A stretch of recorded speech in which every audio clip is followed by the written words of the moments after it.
Tim Guider joining us now again live from Pasadena. Tim, some Dog fans are telling you this Rose Bowl is one to cross off their bucket list.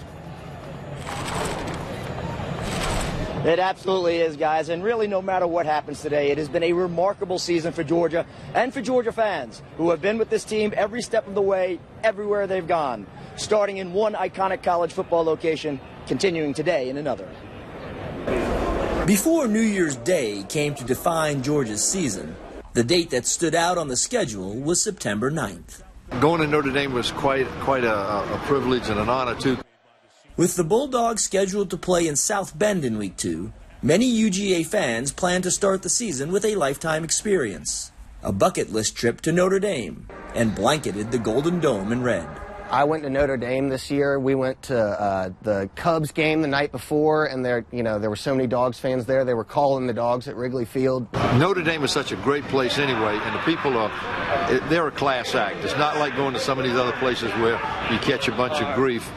This week, many of those same fans, including Savannah's Charlie Russo, are filling a second bucket, following the Dogs to Pasadena for the Rose Bowl and the program's first appearance in the college football playoff. It's been one of those years that everything's just been so exciting. Like, there's a different feel to this team, and then you bring us out here now, and it's not like we're nervous about anything. We're just happy to be here and, ready to go.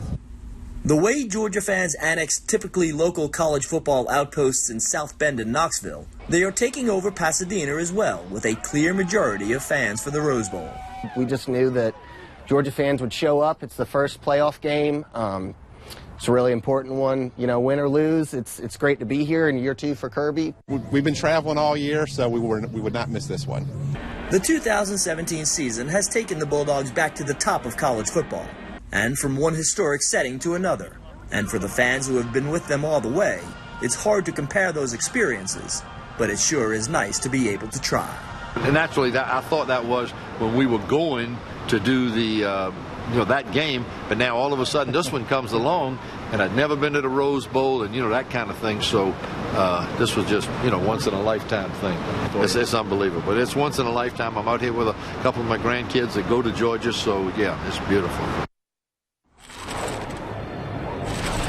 Well, Georgia fans really have driven up demand for Rose Bowl tickets this year. In fact, this semifinal playoff ticket is the highest ticket price on the secondary market in the 4-year history of the college football playoff. Guys, that is about twice as much as they'll be asking on the street at the Sugar Bowl tonight.